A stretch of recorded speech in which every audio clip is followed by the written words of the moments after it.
Bom dia, sejam todos mais uma vez bem-vindos à aula desta semana. Hoje falaremos um pouco sobre a interdição, o valor dos atos praticados pelo interdito e falaremos um pouco sobre o suprimento da incapacidade dos interditos. Não saia daí que nós voltamos já já. Vamos então começar a falar sobre os interditos.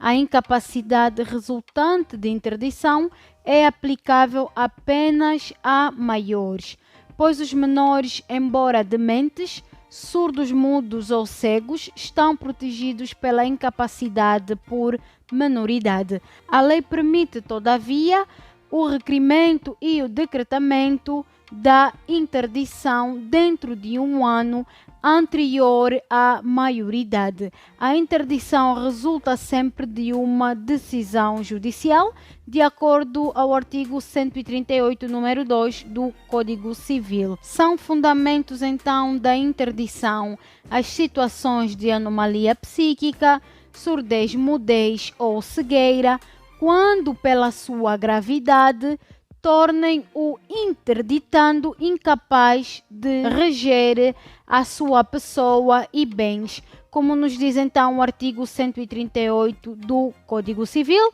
Quando a anomalia psíquica não vai ao ponto de tornar o demente inapto para a prática de todos os negócios jurídicos, ou quando os reflexos de surdez, mudez ou na cegueira sobre o discernimento do surdo-mudo ou do cego não excluem totalmente a sua aptidão para gerir então os seus interesses, o incapaz será inabilitado.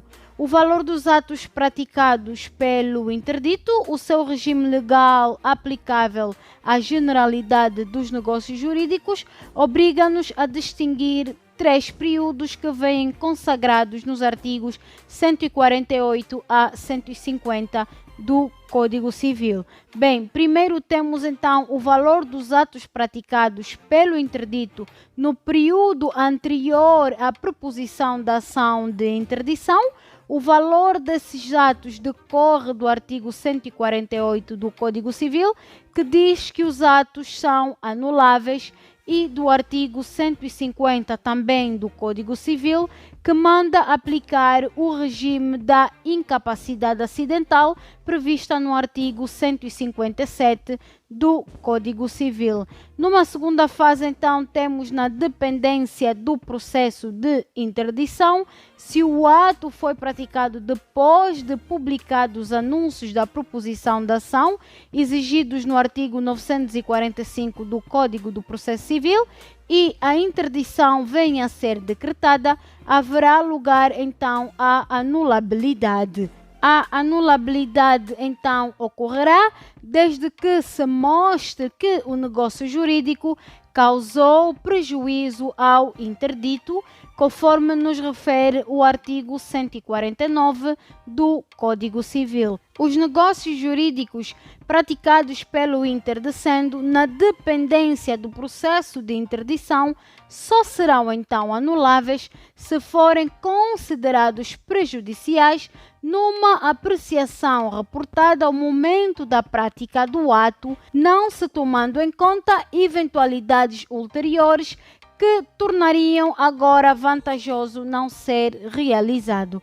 Temos então uma terceira situação que está relacionada com os atos praticados pelo interdito posteriormente ao registro da sentença. O artigo 148 do Código Civil diz que são anuláveis. Cabe ao tutor invocar a anulabilidade do ato quando ao prazo resulta da remissão para o artigo 287 do Código Civil. Segundo este artigo, o prazo é diferente consoante o ato esteja ou não cumprido. Se a anulação depende do prazo, este prazo é de 1 ano a partir do conhecimento do tutor e nunca começa a correr antes da data do registro da sentença, conforme faz referência o artigo 149, número 2 do Código Civil. O tutor só começa a desempenhar as suas funções depois do registro da sentença que decreta a interdição. Bem, vamos falar um pouco sobre o suprimento da incapacidade dos interditos. A incapacidade é suprida mediante o Instituto da Representação Legal. Estabelece-se uma tutela regulada pelas mesmas normas que regulam então a dos menores. No funcionamento da representação legal dos menores é definida no que se refere à incapacidade dos interditos ao Tribunal Comum, artigo 140 do Código Civil. A sentença de interdição definitiva deve ser registrada sob pena de não poder ser invocada contra terceiros de boa-fé, conforme faz referência então o artigo 147 do Código Civil.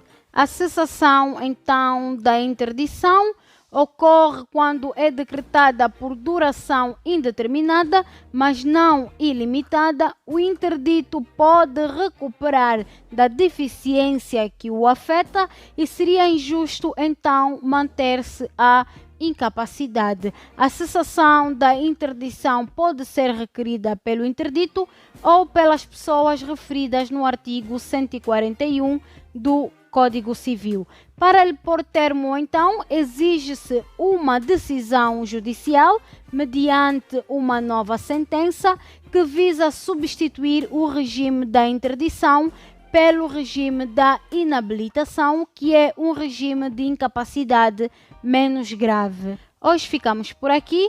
Na próxima aula daremos então continuidade e começaremos a falar um pouco sobre a inabilitação. Foi um prazer tê-lo do outro lado. Espero contar consigo daqui a mais uma semana. Até lá, fique bem.